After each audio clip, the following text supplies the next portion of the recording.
Thank you. I want to recap some of our efforts on the West Side over this past weekend in response to the freeze. District F did not have a warming center, so we activated the District F disaster plan that was funded and created in 2021 after the winter freeze. And we essentially went out into the homeless encampments that were identified, canvassing individuals to assess what our response should be. Over 3 days, we were able to provide 462 hot meals, breakfast, lunch, and dinner. We had deliveries to 17 locations, walk-ins of 67. We provided pet food for 5 pets, blankets, clothing, hygiene kits, to name a few, and we are prepared to respond to the freeze this coming weekend and then the following weekend. And what I know for sure after this experience is that we do not have a complete grasp of homelessness in our community. We do not have a complete grasp of the social safety net that we need to create for those that are not presenting homeless. We literally had to go into the woods, go into the hidden parts of Houston and compel people. And I will tell you that they were willing to receive the support.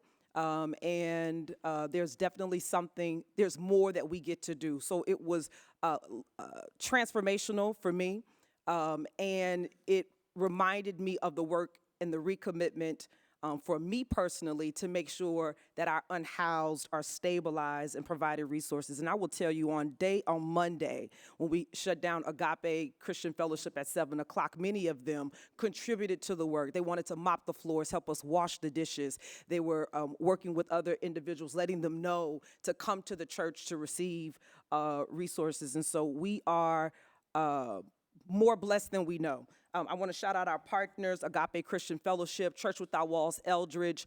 Shout out to Walmart for providing WHAM with the $1,500 grant. We're working together on how we distribute the materials and the funds.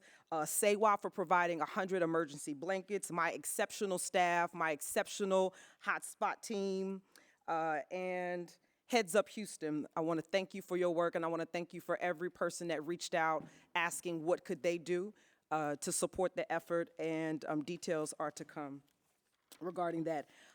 Item 32 did not make the agenda. It is placed. This is the Gessner CIP project. I'll be at Tanglewild Civic Club meeting on Thursday. I want to invite residents of Tanglewild and Westmont to Los Tios, where we're going to talk about this CIP project. We're going to talk about the impacts to Gessner, the transportation study, prohibited yard parking, solid waste delays, and more. So although the item did not make it for us to vote on, we're still going to talk about it. We have the maps blown up, the images, so we can walk you through those details. Excited to be with you on Thursday. I want to remind my colleagues and those that are watching online that on February 5th is the Super Bowl of housing. We are having our special called 9% tax credit meeting with the Housing and Affordability Committee. This is our singular opportunity to invest in multifamily housing in the city of Houston. And so many of you have been engaging with developers about these projects. I want to invite you to join us on February 5th at 2 o'clock in Chambers. And then you can follow the meeting live if you're unable to join us in person at HTV or my YouTube page, Tiffany D. Thomas. If you're interested in speaking, you can sign up to speak via the Housing and Affordability Committee. Lastly, I want to highlight a few achievements of my team. I know last week, in the last couple of weeks, there was a lot of attention given to the maternal rates of Black women in Harris County particularly, and it was featured in Capital B News.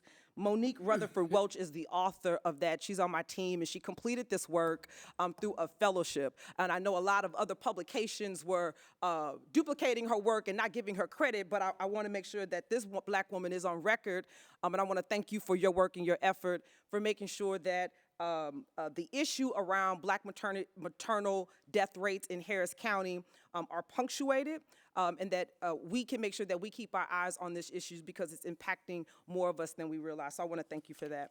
If my office can be of any assistance, especially over the next week as we continue to respond to the homeless and the unhoused during the freeze, please reach out to District F at houstontx.gov or 832-393-3002. Thank you.